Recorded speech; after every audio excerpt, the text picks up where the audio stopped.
బులెటిన్లో బ్రేకింగ్ చూస్తున్నాం. ఛత్తీస్గఢ్ లో మావోయిస్టులు రెచ్చిపోయారు. దంతెవాడ జిల్లాలో జవాన్లతో వెళ్తున్న మినీ బస్ ను మందు పత్రతో పేల్చేశారు. ఈ ఘటనలో 11 మంది భద్రతా సిబ్బంది అమరులయ్యారు. మృతుల్లో 10 మంది డిఆర్జీ జవాన్లు, డ్రైవరు ఉన్నట్లు తెలుస్తోంది. సమాచారం అందుకున్న పోలీసులు ఘటనా స్థలానికి చేరుకున్నారు.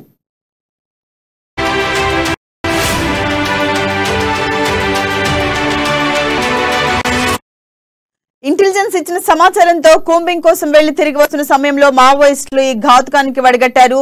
మృతి చెందిన వారు డిఫెన్స్ రీసెర్చ్ గ్రూప్ కు చెందిన వారుగా గుర్తించారు. గాయపడిన వారిని ఆసుపత్రికి తరలించేందుకు రాయ్పూర్ నుంచి హెలికాప్టర్ బయలుదేరింది. అయితే ప్రతి ఏడాది 400 మందికి పైగా మావోయిస్టులు లొంగిపోతున్నారంటూ బస్తర్ రేంజ్ ఐజీ చెప్పిన మరుసటి రోజే ఘటన జరగడంతో భద్రతా దళాలు ఉలిక్కిపడ్డాయి.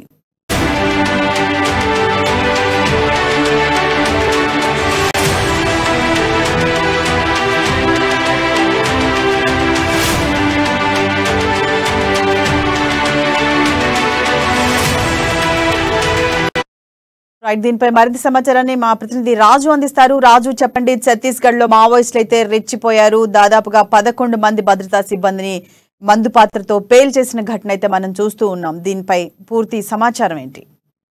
Thank you Saritha. ఛత్తీస్గఢ్ దంతెవాడ జిల్లా అరాన్పూర్ సమీపంలో మావోయిస్టులు అయితే భారీ పేలులకైతే పాల్పడడం జరిగింది. ఈ ఘటనలో 11 మంది ఉన్నారో వీళ్ళందరూ మృతి చెందడం జరిగింది. జవాన్లు, ఈ జవాన్లలో 10 మంది జవాన్లు ఉన్నారు, ఒకరు డ్రైవర్ గా కూడా ఉన్నారు. వీరంతా డిస్ట్రిక్ట్ రిజర్వ్ గార్డ్ కి చెందిన డిఆర్డీకి చెందిన జవాన్లుగా అయితే పోలీసులు మనకు చెప్తున్న పరిస్థితి ఉంది. ఇక్కడ మావోయిస్ట్ ఉన్నారని నిఘా వర్గాలు ఇచ్చిన పక్కా సమాచారం మేరకే వీరంతా అడవిలో కూంబింగ్ నిర్వహించేందుకు అడవిలోకి వెళ్లి తిరిగి వెళ్తుండగా వీళ్ళను టార్గెట్ గా చేసుకొని ఈ పేలుడు అయితే సంభవించింది. వీరు రాకను పసిగట్టిన మావోయిస్టులు ప్రత్యక్షంగా అక్కడ పక్కనే ఉండి దాడి చేసినట్టు కూడా మనకు సమాచారం అయితే అందుతా ఉంది.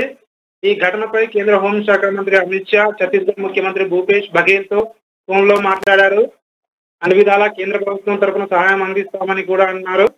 సో ఖచ్చితంగా వీరినైతే వదిలే ప్రసక్తే లేదు. ఎవరైతే దీనికి పాటుపడ్డారో వీళ్ళని వదిలే ప్రసక్తే లేదని సీఎం భూపేష్ బఘేల్ చెప్తా ఉన్న పరిస్థితి అయితే ఉంది ఇక్కడ. సో ఈ ఛత్తీస్గఢ్ లో ఇలా జరగడంతో తెలంగాణ పోలీసులు కూడా అప్రమత్తమయ్యారు. తెలంగాణలోని ములుగు జిల్లాలో ఏదైతే అభయారణ్యం ఉందో ఇక్కడ పోలీసులు ప్రత్యేకంగా ఇక్కడ దృష్టి సారించడం జరిగింది. ఇక్కడ డ్రోన్ కెమెరాలతో ఏజెన్సీ ప్రాంతాన్ని పూర్తిగా జల్లెడపరుస్తున్న పరిస్థితి అయితే ఉంది. వెంకటాపురం భద్రాచలం ప్రధాన రహదారిపై మావోయిస్ట్ పార్టీ అగ్రనేతల వాల్ పోస్టర్లతో కూడా కొన్ని వాహనాలు అయితే ఇక్కడ తనిఖీ చేస్తున్నారు. ములుగు జిల్లా ఏజెన్సీలో మావోయిస్ట్ యాక్షన్ టీం కోసం ముమ్మరంగా అయితే గాలింపు చర్యలు కూడా చేపట్టడం జరిగింది.